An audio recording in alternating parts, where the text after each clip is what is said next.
ராகுல் காந்தி பேசினது வந்து அன்னைக்கு அந்த பிரசன்டேஷன்ல அவர் வந்து அப்பா அம்மா பேர் ஏபிசிடி எல்லாமே போட்டு வச்சிருந்தாங்க, அதெல்லாம் காமிச்சாரு. கிளரிக்கல் ஏரர்னு சொல்லி முடிச்சிட்டாங்க அவங்க. இப்போ இந்த ஷகுன் ராணி மேட்டரை பொறுத்தளவுக்கு, ஷகுன் ராணி வயசான அந்த அம்மாவுக்கு 3 இடத்துல ஓட்டு லிஸ்ட்டில் பேர் இருக்குது அப்படிங்கிறத ராகுல் காந்தி டிஸ்பிளே பண்ணி காமிச்சார்.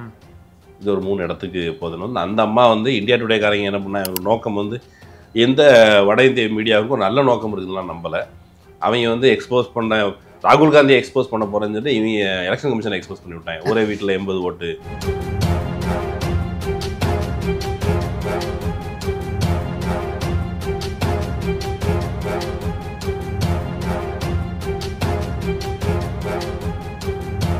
இந்த பிஜேபி ஜெயிக்குது, எப்படி ஜெயிக்கணும்?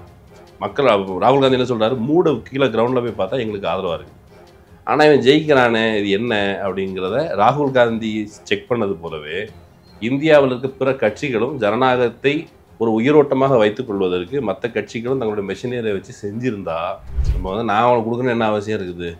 நாங்கள் போடுறோம், அதுலேருந்து செக் பண்ணிக்கோ. நீங்கள் செக் பண்ணுன்னா நீங்கள் வந்து உங்கள் பேரப்புள்ள பிறந்து அதுக்கப்புறம் தான் செக் பண்ணி முடிக்க முடியும். அதுக்குள்ளே ஆண்டு இந்த நாட்டில் என்ன கேடு பண்ணணுமோ அதெல்லாம் பண்ணி முடிச்சிடுவாங்க. அண்ணாமலைக்கு திடீர்னு லட்சக்கணக்கில் ஓட்டு வருதுன்னு சொன்னால் நம்ம அந்த கான்ஸ்டியூஷனை மட்டும் கவனப்படுத்தி யாராவது ஒருத்தங்க தேர்ந்தெடுத்து அவருக்கு விழுந்த ஓட்டையை கூட ஒரு செக் பண்ணி பார்த்தா அந்த ஓட்டு திருட்டில் இவரும் கூட ஏற்பட்டு அண்ணாமலை கூட ரசிக்க வாய்ப்பு இருக்குன்றீங்க.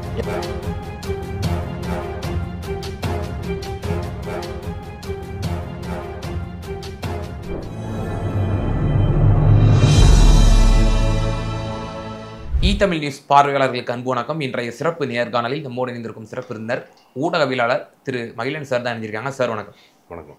திரு ராகுல் காந்தி அவர்கள் கடுமையான ஒரு விமர்சனத்தை, குற்றச்சாட்டுகளை தேர்தல் ஆணையத்தின் மீது அடுக்கடுக்கான சில சான்றுகளோடு பல மால் பிராக்டிஸை வந்து எக்ஸ்போஸ் பண்ணார். அதை தொடர்ந்து மேலும் சில 48 தொகுதிகள் வந்து எங்களிடம் இருக்கின்றன, அவைகளெல்லாம் வந்து அடுத்த கட்டமாக நாங்கள் வந்து விரைவில் காங்கிரஸ் கட்சி சார்பாக திரு ராகுல் காந்தி அவர்கள் வெளியிடுவார் என்ற தகவல்கள் வந்து கொண்டிருக்கின்றன.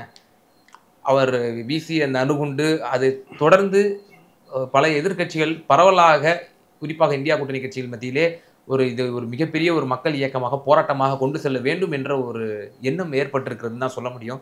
குறிப்பாக திரிணாமுல் காங்கிரஸ் கட்சியினுடைய தலைவர் திருமிகு மம்தா பானர்ஜி அம்மையார் என்ன சொல்லியிருக்காங்க, நான் வந்து 1 லட்சம் பேர் திரட்டிட்டு நான் வந்து எலெக்ஷன் கமிஷனை முற்றுகையிட போவேன் அப்படின்ற மாதிரி அவங்க அறிவிச்சிருக்கிறாங்க. பிஜு ஜனதா தளம் நம்ம ஒடிஷாவிலையும் வந்து அவங்களும் வந்து இந்த மாதிரி கலக குரல் எழுப்பியிருக்காங்க. மால் பிராக்டிஸ் நடந்திருக்கு, பிஜேபி கடந்த நாடாளுமன்ற தேர்தலே பண்ணியிருக்குங்கிற மாதிரி அவங்களும் பிரஸ் மீட் நேற்று கொடுத்தாங்க.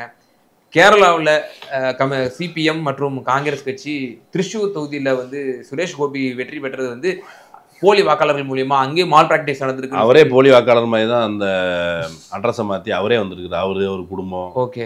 ஸோ இப்போ தொடர்ந்து விரிவடையுது. ஒவ்வொரு மாநிலங்களும் வந்து காங்கிரஸ் மட்டும் இதை முன்னெடுக்கவில்லை, இது இந்தியா கூட்டணி கட்சி. ஏன்னா அந்த போராட்டத்திலேயே நம்ம பார்த்துட்டோம், பேரணியிலேயே 300 எம்பிகள் ஒட்டுமொத்த இந்தியா கூட்டணி கட்சியினரும் வந்து பங்கேற்றதை நம்மளால் பார்க்க முடியாது. இது விரிவடைந்திருக்கிறது, எப்படி பார்க்குறீங்க? இல்லை, அது முழுக்க அப்படி விரிவடைஞ்சதாலாம் பார்க்கல. விரிவடையணும் அப்படிங்கிறது தான் நம்மளுடைய எதிர்பார்ப்பு.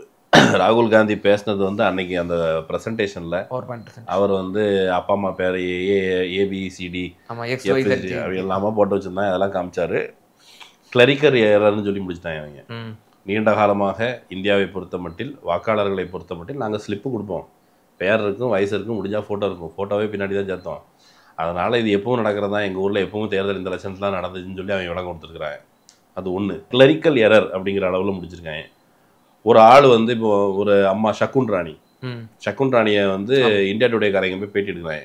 பேட்டி எடுக்கும்போது அந்த அம்மா சொல்லுது, நீங்கள் கர்நாடகாவில் தான் ஃபஸ்ட்டு வாட்டி ஓட்டு போட்டீங்க. ஆமாம்மா, கர்நாடகாவில் தான் ஃபஸ்ட்டு ஓட்டு போட்டேன், அதுக்கு முன்னால் வந்து நான் பஞ்சாபில் ஓட்டு போட்டேன், இன்னொரு ஊரில் ஓட்டு போட்டேன், அங்கெல்லாம் ஓட்டு போட்டு இங்கே வந்திருக்கேன், ஆனால் கர்நாடகா தான் ஃபஸ்ட்டு ஓட்டு போட்டேன்னு சொல்லுது. இப்போ இந்த ஷகுன் ராணி மேட்டரை பொறுத்தளவுக்கு, ஷகுன் ராணி வயசான அந்த அம்மாவுக்கு 3 இடத்துல ஓட்டு லிஸ்ட்டில் பேர் இருக்குது அப்படிங்கிறத ராகுல் காந்தி டிஸ்பிளே பண்ணி காமிச்சார். இது ஒரு 3 இடத்துக்கு போதுன்னு. அந்த அம்மா வந்து இந்தியா டுடேக்காரங்க என்ன பண்ணாங்க, நோக்கம் வந்து எந்த வட இந்திய மீடியாவுக்கும் நல்ல நோக்கம் இருக்குதுலாம் நம்பலை.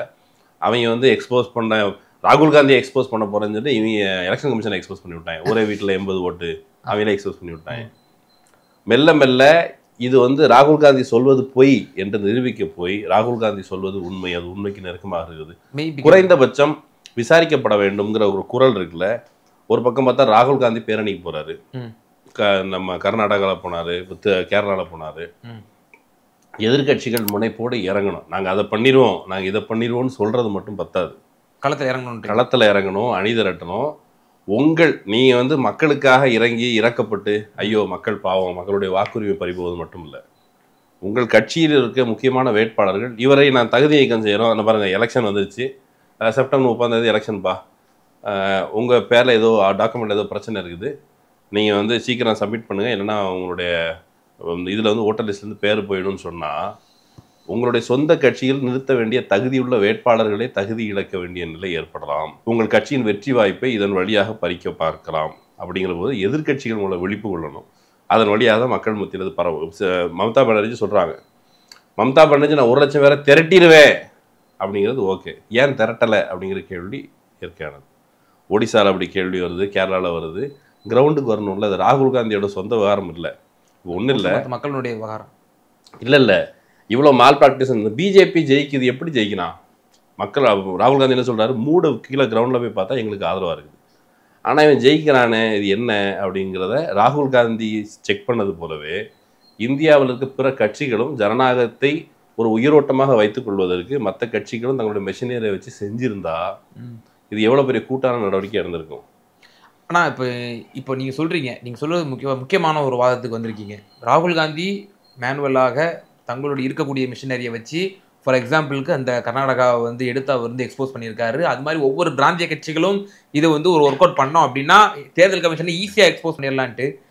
ஆனால் ஒரு ராகுல் காந்தி அவர்கள் ஒரு டிமாண்ட் வைக்கிறார்ல, டிஜிட்டலைஸ் பண்ணுங்க எலெக்ஷன் கமிஷனுடைய அந்த உங்களுடைய தரவுகளை, நாங்கள் ரொம்ப ஒரு வித்தின் ஆஃப் செகண்ட்ஸில் வந்து உங்களை எக்ஸ்போஸ் பண்ணிடுவோம். அதெல்லாம் கொடுக்க முடியாதுன்னு சொல்லிட்டாங்களா அவங்க.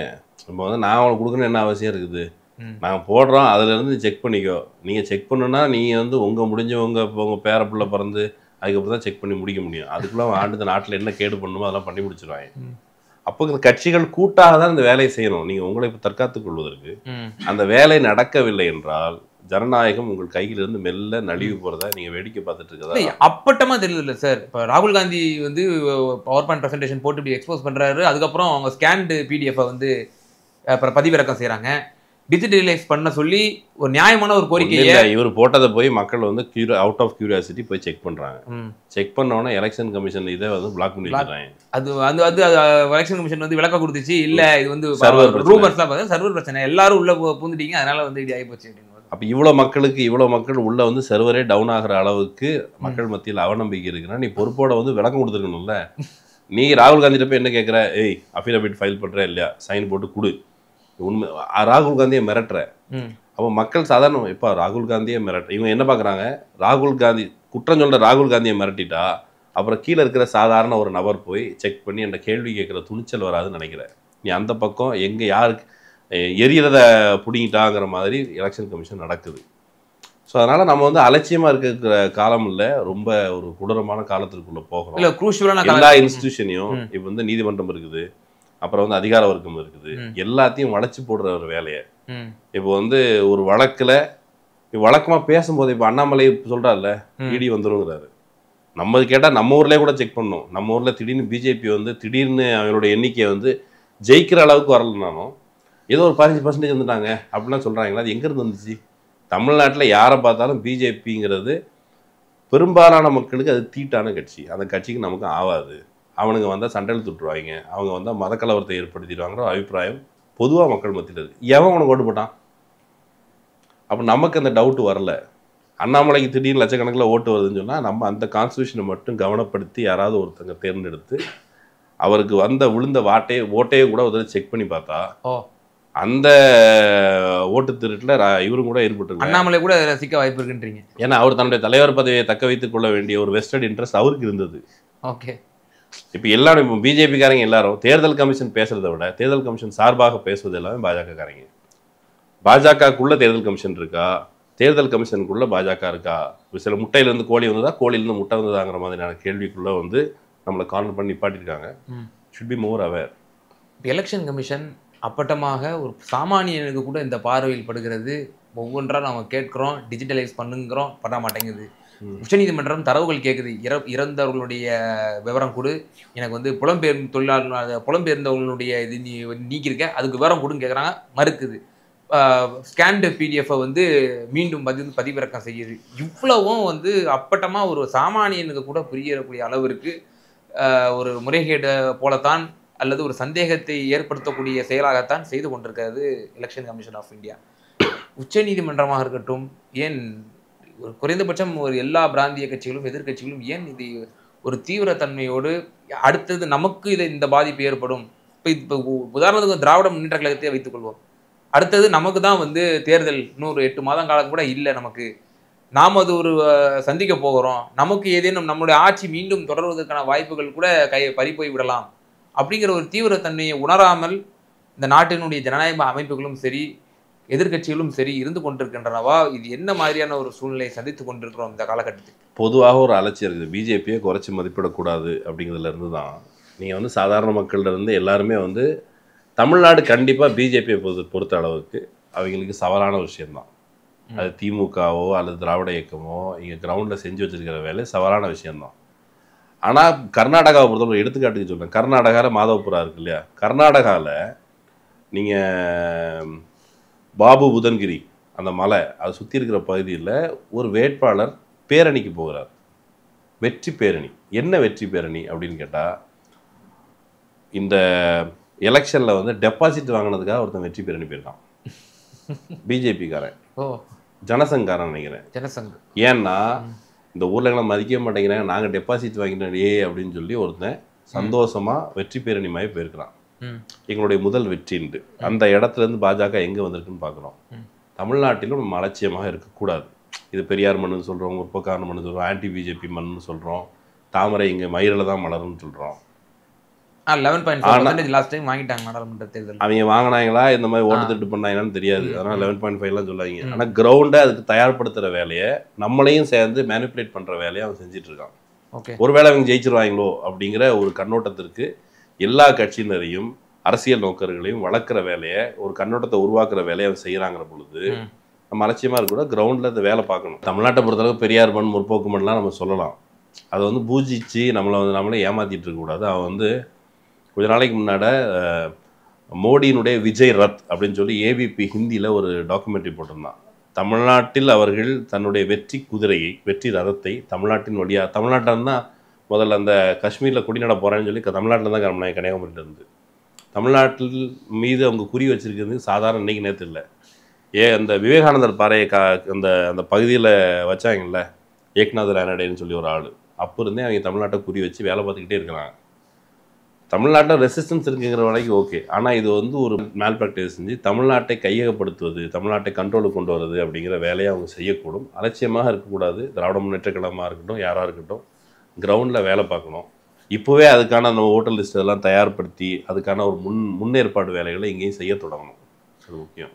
நிச்சயமாக சார். இந்த தேர்தல் முறைகேடுகள் சம்பந்தமாக உச்சநீதிமன்றம் எவ்வாறு அணுகுகிறது, இங்கே இருக்கக்கூடிய எதிர்கட்சிகள் ஒவ்வொரு பிராந்திய கட்சிகளுக்கும் அதை உணர்ந்து தீவிரத்தன்மை உணர்ந்து செயல்பட வேண்டும் என்ற பல கருத்துக்களை வந்து இங்கே நேயர்களுக்கு ரொம்ப தெளிவாக பகிர்ந்திக்க ரொம்ப நன்றி.